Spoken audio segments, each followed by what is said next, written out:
I married my secret lover right after my divorce, but at our wedding, one guest whispered something that made my blood run cold. Now I'm crying, and my ex won't answer. I'm standing on a balcony in Santorini, barefoot in my reception dress, watching the Aegean turn gold under the sunset. Champagne tastes different when you're free. Sweeter. Like victory. 3 days ago, my divorce was finalized. Today, I married the man I've been hiding for 8 months. I know how that sounds. Trust me, I know. But you don't understand what it's like to spend 6 years suffocating. Nathan wasn't abusive, not in the way people think. He was an immigration lawyer. Successful. Respected. The kind of man who had opinions about everything I did and the vocabulary to make me feel stupid for disagreeing. He micromanaged my career like I was one of his paralegals. I'm a luxury wedding planner. I've orchestrated events for celebrities, politicians, people who drop 6 figures on flowers alone. But Nathan treated my job like a hobby. He'd sit at dinner parties and explain to my clients how I should have handled their ceremonies differently. He once rewrote a contract I'd negotiated because he spotted inefficiencies. I stopped inviting him to events after year 3. By year 5, we were roommates who shared a tax bracket. The lovemaking stopped. The conversation stopped. We just existed in the same space, going through motions. I told myself it was normal. That marriage was supposed to settle into comfortable silence. Then I met Owen at Nathan's birthday party last year. Nathan's best friend since college. Private jet pilot. The kind of guy who walked into a room and made everyone else seem boring. He'd just gotten back from flying some tech billionaire to Monaco, and he was telling stories that made Nathan look stiff by comparison. We ended up in the kitchen together, refilling ice. He asked me if I was happy. No one had asked me that in years. I said yes automatically. He tilted his head, smiled, and said, "You're a terrible liar." The affair started 2 weeks later. I'm not proud of it. But I'm not ashamed either. Owen made me feel like I existed again. Like I wasn't just a checklist item in Nathan's perfectly planned life. We'd meet at hotels between my client meetings. He'd text me from layovers in Tokyo, Paris, Singapore. He made me laugh. He made me feel. When I finally told Nathan I wanted a divorce, he barely reacted. Just nodded, asked if I'd thought it through, and said he'd have his lawyer send paperwork. No fight. No tears. No asking me to stay. It felt too easy. But I didn't question it. I was too relieved. The divorce went through faster than any I'd ever seen. 8 weeks from filing to finalized. Nathan signed everything. I signed everything. His lawyer couriered the final decree to my office with a sticky note, "Best of luck." I thought he'd moved on. That he wanted out as much as I did. Owen proposed that same night. Said he'd been waiting for me to be free. I said yes before he finished the sentence. We flew to Santorini 3 days later. Intimate ceremony. 20 guests. My assistant, Owen's pilot buddies, a few close friends. I didn't invite Nathan's family, except his cousin Ashley sent a last-minute RSVP, and I figured it'd be petty to uninvite her. She's always been sweet. Harmless. The ceremony was perfect.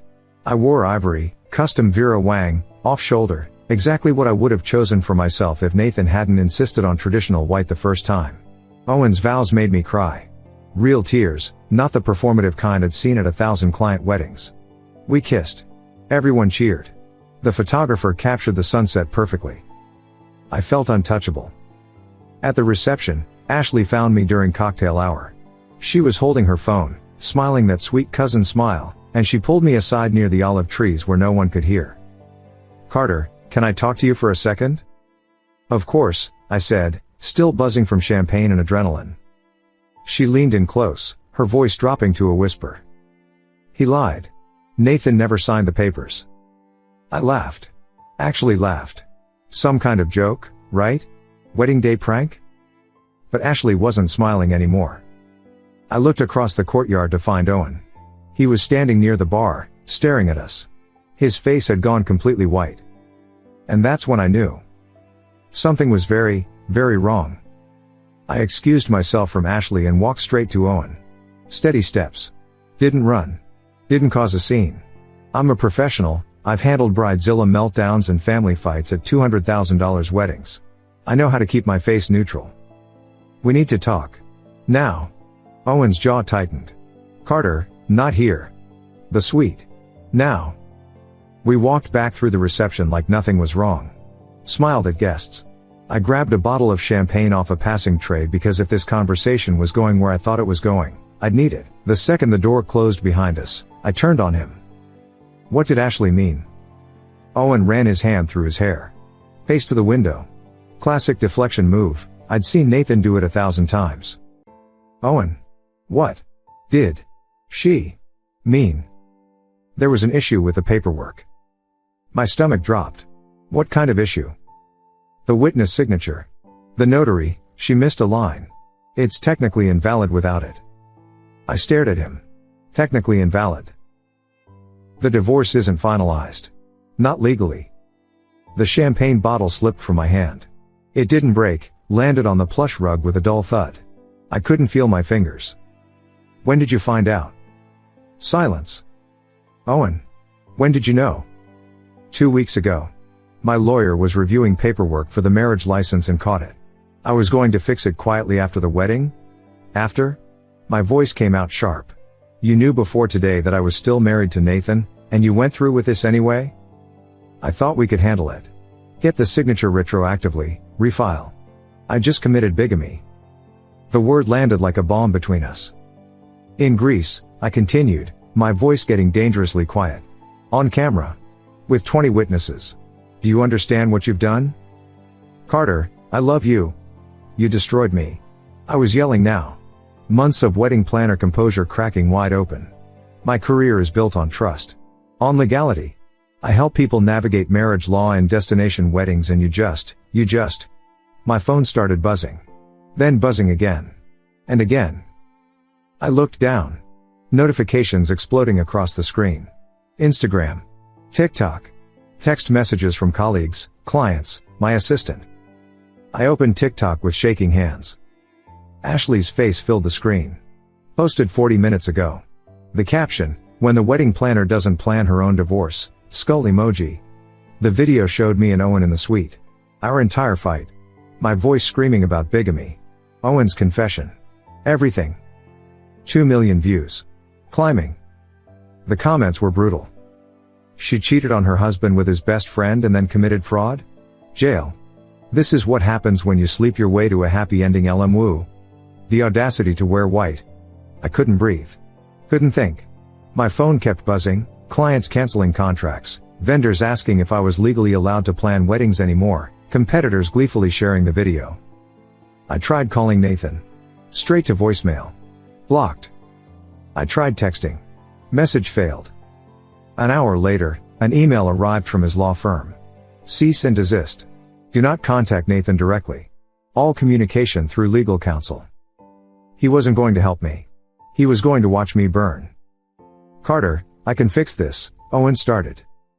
Get out. What? Get out. I need to think and I can't do it with you here. He hesitated, then grabbed his jacket and left.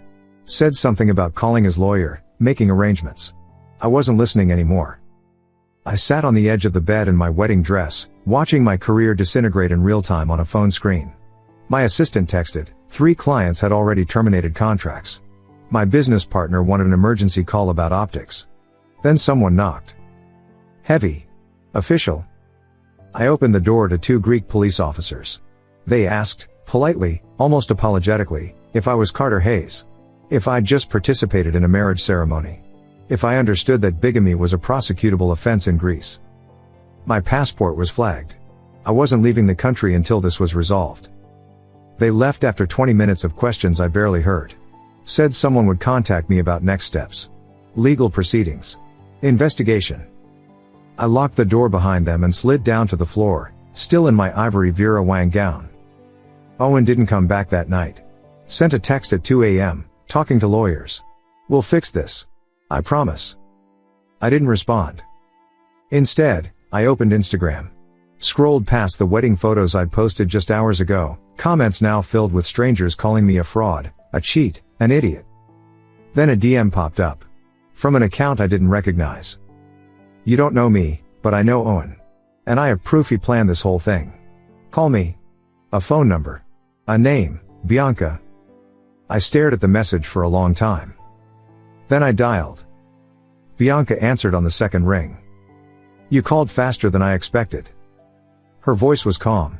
Measured. Not the tone of someone trying to stir drama, the tone of someone who'd been waiting to drop a bomb. Who are you? I asked. Owen's ex. Well, one of them.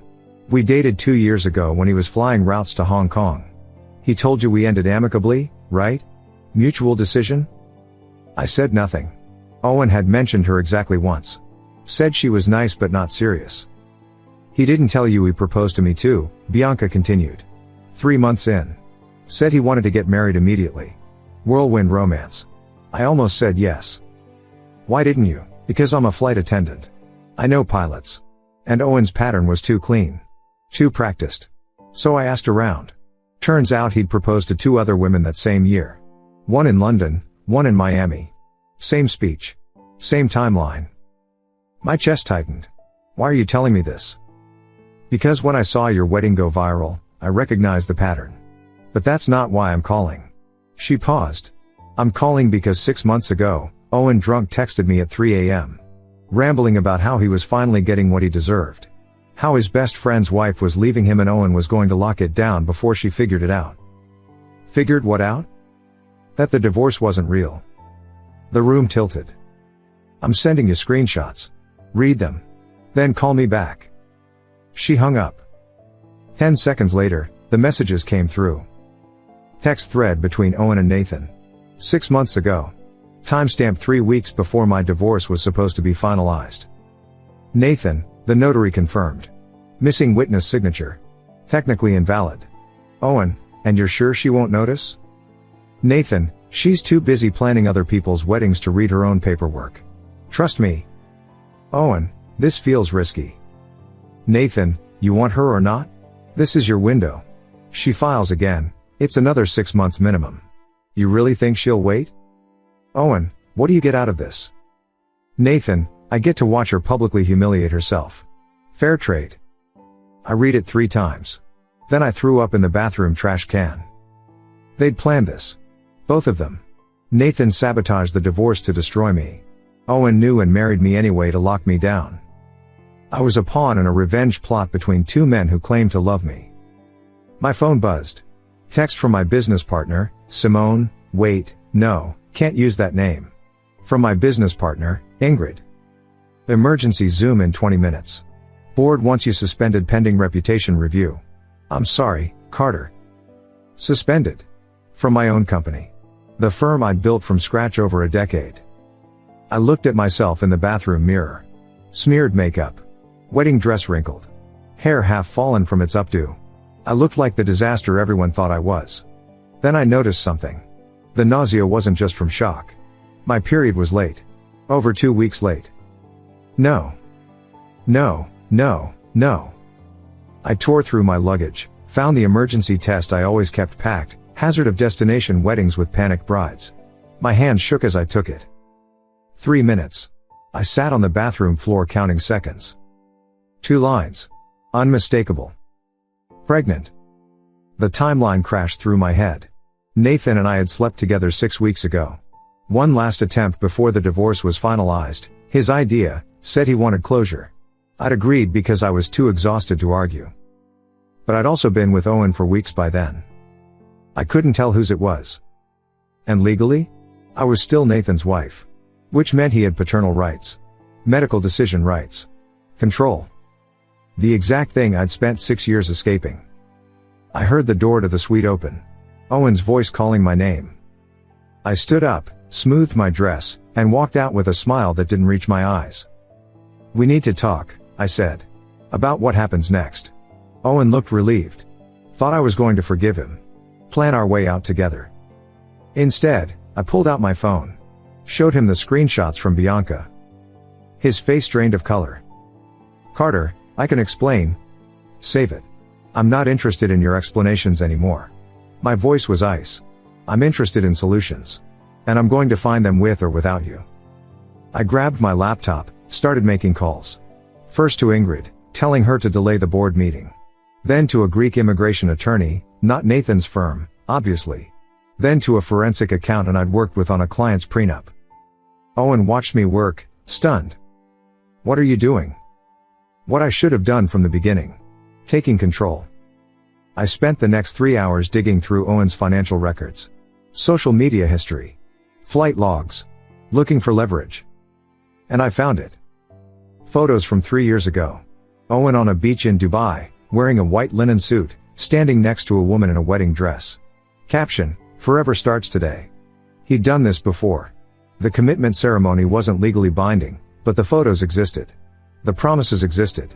The pattern existed. Then I found something worse. Bank transfer from Nathan to the notary who'd processed our divorce. $5,000. Date, 2 days before the missing signature. Nathan hadn't just known about the error. He'd paid for it. I screenshotted everything. The bank transfer. The Dubai photos. The texts between Owen and Nathan. Then I backed it all up to 3 different cloud drives because I've planned enough weddings to know that evidence disappears when it's inconvenient for powerful men. Owen was asleep on the couch. I'd let him think I was processing, grieving, figuring out my next move. I was. Just not the way he expected. I called Bianca back at dawn. "You were right about everything," I said. "What else do you have? How much time do you have?" Turns out Owen's Dubai wife wasn't the only one. There was a woman in London, an art dealer he'd met on a layover. Told her he was divorced, no kids, ready to settle down. They had a commitment ceremony in a chapel in Notting Hill. She posted about it for months until he ghosted her. The Miami woman was a trauma surgeon. Owen told her he was leaving his flying career to be with her. Proposed after 6 weeks. They were planning a destination wedding in Belize when she discovered he'd never actually quit his job, or broken up with the London woman. "He's a collector," Bianca said. "He doesn't want relationships. He wants conquests. And when you're married to his best friend, that's the ultimate trophy. Why didn't you expose him before?" I tried. Posted about it in a private Facebook group for aviation professionals. Got called bitter and jealous. He threatened legal action for defamation. I deleted everything. She paused. "But you're not me. You have resources. And you have proof he committed fraud this time." She was right. I did have resources. I'd planned over 200 weddings in the luxury market. That meant I had connections to journalists, lawyers, private investigators, social media influencers. I'd gotten crisis PR for a client whose groom was arrested at his bachelor party. I'd helped a bride navigate a prenup when her fiancé's family tried to screw her. I knew how to orchestrate disasters, and how to prevent them. Time to weaponize that knowledge. First call, Delilah, a journalist friend who covered lifestyle and culture for a major outlet. I'd planned her wedding 2 years ago for free after her venue went bankrupt. She owed me. "Carter, I saw the video. Are you okay?" "No. But I will be. And I have a story for you. Exclusive. But I need you to wait until I say go." "How exclusive?" "Fraud, conspiracy, serial manipulation. 2 men who destroyed a woman's life for revenge. Think you can handle it?" Silence. Then, "Send me everything." Second call, my Greek immigration attorney. Explained the bank transfer, the notary bribe. He started taking notes immediately. "If we can prove Nathan paid to sabotage the divorce, that's fraud. Perjury. He could be disbarred." "Good. Make it happen." Third call, Bianca. "Can you get the other women to talk? On record?" "The Miami surgeon will. The London art dealer might. Dubai woman won't, she's embarrassed. 2 out of 3 is enough." Then I did something risky. I reached out to Nathan's law partner, Gregory, a guy whose daughter's wedding I'd planned 3 years ago. A $400,000 event that went flawlessly despite a hurricane warning. He took my call. "Carter. I heard about everything. I'm sorry." "Don't be. Just answer one question. Did Nathan tell you he sabotaged the divorce?" Long pause. "He said he delayed some paperwork to teach you a lesson." I didn't think he meant. "He paid a notary $5,000 to invalidate it. I have proof." "Jesus Christ. If I report him to the state bar, will you testify?" Another pause. Longer this time. "He's my partner. But he's also a liability. If he committed perjury in a divorce filing." Gregory exhaled. "Send me the evidence. I'll review it." By noon, I had my weapons assembled. Evidence. Witnesses. Media contact.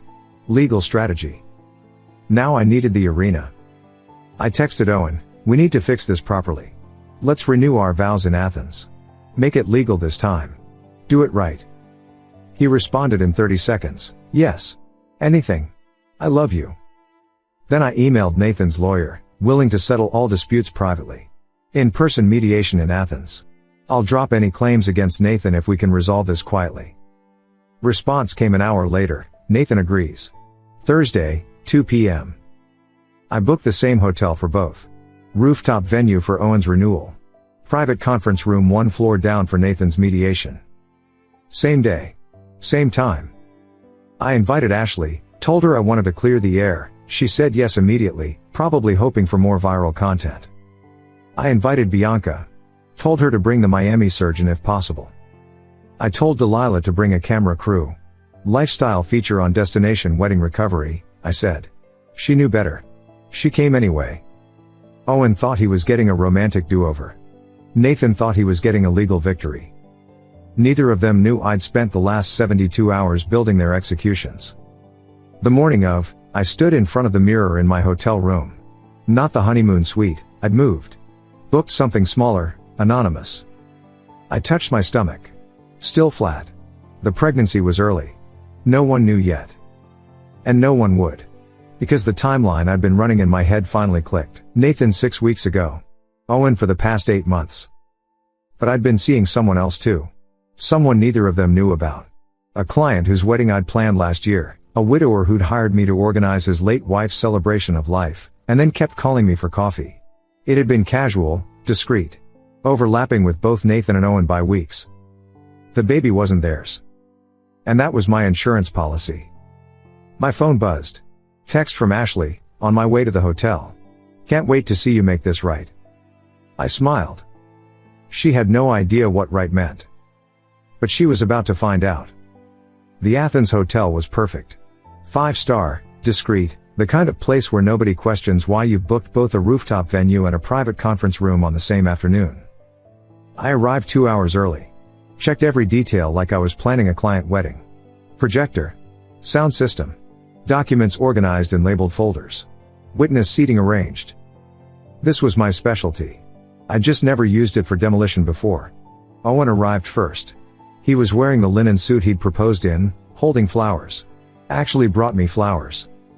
You look beautiful, he said. I was wearing black. Fitted dress, heels, hair pulled back. Not a bride. A prosecutor. The ceremony's starting soon, I said. Why don't you head up? I need to handle some details. He kissed my cheek and went to the rooftop. 20 minutes later, Nathan walked into the lobby. Spotted me near the elevators. His face was unreadable, that lawyer mask he'd perfected. Carter. Nathan. Conference room B. 2nd floor. My attorney's already there. He nodded. Didn't even look at me directly. Just headed for the elevator like this was another case file. I waited until both men were in position. Then I went upstairs. The rooftop was decorated simply. White chairs, string lights, sunset view. Owen stood at the front, smiling. Ashley was already filming, of course she was. Bianca sat in the 3rd row next to a woman I didn't recognize. The Miami surgeon. Delilah's camera crew was positioned as wedding videographers. I walked to the front. Owen reached for my hand. I pulled away. Before we start, I said loudly, I want to show everyone something. I clicked the remote. The projector screen behind Owen flickered to life. Photos. Owen in Dubai, white suit, woman in a wedding dress. Owen in London, different woman, different ceremony. Text messages between Owen and Nathan discussing the invalid divorce paperwork. Owen's face went white. Carter, what? Sit down, I said. My voice was cold. You wanted a ceremony. Here it is. Bianca stood. I'm Bianca. I dated Owen 2 years ago. He proposed to me 3 months in. Then I found out he'd proposed to 2 other women that same year. Same script. Same timeline. He's a con artist. The Miami surgeon stood next. I'm Dr. Keating. Owen told me he was leaving his career to settle down with me. We planned a wedding. Then I discovered he'd lied about everything. His job, his past, even breaking up with his previous girlfriend. Ashley's phone was capturing everything. For once, I was glad. Owen tried to speak. I cut him off. You knew the divorce wasn't finalized. You married me anyway. In Greece, marrying someone under false pretenses is fraud. I've filed charges. Your pilot's license is under review. And your pattern of manipulation is now documented with multiple witnesses. I turned to the camera. And for everyone who thinks I'm the villain here, I was lied to. Systematically. By two men I trusted. Then I left the rooftop and went downstairs. Nathan was sitting in the conference room with his lawyer and Gregory, his law partner. My Greek attorney sat across from them. "Thanks for coming," I said, sitting down. Nathan's lawyer started, "My client is willing to." I slid the folder across the table. Bank transfer records. $5,000 to the notary. Dated 2 days before my divorce was processed. Your client bribed a notary to sabotage a legal proceeding. That's fraud. Perjury. And as an immigration lawyer, Nathan, you know exactly what that means for your career. Nathan's face didn't move, but his lawyers did. Gregory leaned forward. "Nathan, tell me this isn't real." Silence. "I've already reported this to the state bar," I continued. "Gregory's agreed to testify. Your license is going to be suspended, maybe revoked. And the best part? You did this because your ego couldn't handle me leaving you. You destroyed your own career for revenge." Nathan finally spoke. "You think you've won?" "I know I have." "What about the baby?" The room went silent. I smiled. "What about it?" "You're pregnant. I saw the test in the bathroom trash before you left for Greece. You think I didn't notice?" My attorney tensed. Nathan's lawyer looked confused. "Yes, I'm pregnant," I said calmly. "But neither you nor Owen is the father. The timeline doesn't match. I was seeing someone else, someone neither of you knew about. So you have no claim. No leverage. No control." Nathan's jaw tightened. First real emotion I'd seen from him. Then my Greek attorney dropped the final bomb. Also, the divorce was finalized. The court retroactively corrected the notary error once we proved it was deliberate sabotage. The decree was reissued with an effective date before Mrs. Hayes' second marriage. No bigamy. No crime on her part. Nathan stood abruptly. "This isn't over." "Actually," I said, "it is. You're disbarred. Owen's facing fraud charges. And I'm free." He walked out. His lawyer scrambled to follow. Gregory stayed. "I'm sorry, Carter. I didn't know he'd gone this far." "I know. Thank you for being honest." I walked back upstairs. The rooftop was empty except for Delilah, already reviewing footage. "This is going to be massive," she said. "Good. Run it tomorrow." My phone buzzed. Text from Nathan, "You'll regret this. I know about the baby's real father. And so will everyone else." My stomach dropped. Another text, "Did you really think I wouldn't figure it out? I'm an immigration lawyer. I investigate people for a living." His name is Theodore Gaines. State senator. Married. 3 kids. I have photos of you two together. Hotel receipts. Should I send them to his wife? Or directly to the press? I stared at the screen. Theodore. The widower whose celebration of life I'd planned. Except he wasn't a widower. He'd lied too. And Nathan had been watching me the entire time. I called Nathan. He answered immediately. Second thoughts? His voice had that smug lawyer tone I'd lived with for 6 years. "You're right," I said. "Theodore Gaines. State senator. Married. I slept with him." Silence. He wasn't expecting me to admit it. "Here's what you don't know," I continued. "Theodore wasn't a widower. He told me his wife died of cancer. I planned what I thought was a celebration of life. Then he kept calling, and I was lonely, and stupid. We had coffee 3 times. Dinner twice. Sleeping together once." "Once?" Nathan sounded skeptical. "Once. 6 weeks ago. Same night you wanted closure lovemaking, actually. I left your place and went straight to a hotel room with him. Then I found out he'd lied about everything. His wife is alive, his kids exist, the whole sob story was manufactured to get me into bed. And the baby isn't his either." Nathan laughed. Actually laughed. "You expect me to believe that? Check the timeline yourself. You're good at investigation, right? I had slept with Theodore 7 weeks ago. I'm 8 weeks pregnant. The math doesn't work. Then whose? A sperm donor. Anonymous clinic in Athens. I went 2 months ago, right after I decided to leave you. I wanted a baby. I didn't want another man controlling my life because of it. Dead silence. I manufactured the Theodore affair after I suspected you were spying on me. Left hotel receipts where you'd find them. Made sure we were seen together in public. You were so busy tracking the wrong man that you missed the real answer. There is no father. Just me. And a choice I made for myself. You're lying. Am I? Go ahead. Send the photos to the press. Expose Theodore. Ruin his career. I don't care, he lied to me too. But here's what'll happen. You'll look like a bitter ex-husband using revenge P-word to destroy his ex-wife. The state bar will add harassment to your list of violations. And I'll still have my baby. Alone. Like I planned. I could hear him breathing. Calculating. You've already lost, Nathan. Your license is suspended. Gregory's testifying against you. And the only card you had left? It's worthless. I hung up. Delilah's article went live the next morning. How two men conspired to destroy a wedding planner's life, and how she took them both down. It went viral within hours. Not the humiliating kind of viral. The justice kind. The photos, the texts, the bank transfers, the witness testimonies from Bianca and Dr. Keating, it was all there. Delilah had framed me as the survivor, not the villain. By noon, my inbox was flooded. Not with cancellations. With bookings. Women who'd left bad marriages. Divorcees planning second weddings. People who wanted a wedding planner who understood that starting over wasn't shameful, it was brave. I rebranded the company that week, Second Beginnings. Tagline, for the love you deserve, not the one you settled for. Nathan was disbarred 3 months later. The state bar didn't just suspend his license, they revoked it permanently. Fraud, perjury, bribery. His firm fired him. His family stopped returning his calls. Ashley sent me a long apology text. Said Nathan had manipulated her, told her I'd stolen money from him during the divorce, convinced her that exposing me was justice. I didn't respond. Some bridges stay burned. Owen was detained in Greece for 2 weeks, then extradited back to the US. His pilot's license was revoked. The airline fired him. Bianca gave an interview detailing his years of manipulation. Dr. Keating filed a civil suit. Last I heard, he was working at a car rental agency in Tampa.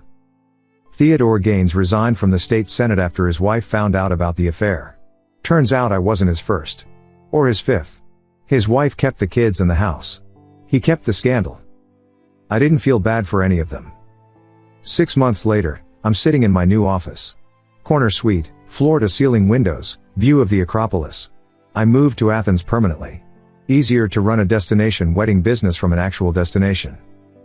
My baby bump is visible now. 24 weeks. A girl. I'm not finding out the father's identity, the clinic sealed the records at my request. She's mine. That's all that matters. I've got 3 weddings booked this month. All second marriages. All women who left men who didn't deserve them. My assistant knocks.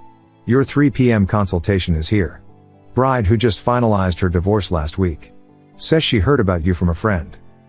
I stand, smooth my dress, and smile. Send her in. This is my life now. Helping people start over. Showing them that the ending of something broken isn't failure, it's freedom. Nathan wanted to watch me burn. Instead, I'm thriving. And every time I book another wedding, I think about him sitting in whatever mediocre job he managed to find, watching my company grow from the ashes of his revenge plot. I won. Not because I played their game, but because I changed the rules entirely. Thank you so much for watching until the end. If you really like our videos, please don't forget to like, share, and subscribe. Have a great day.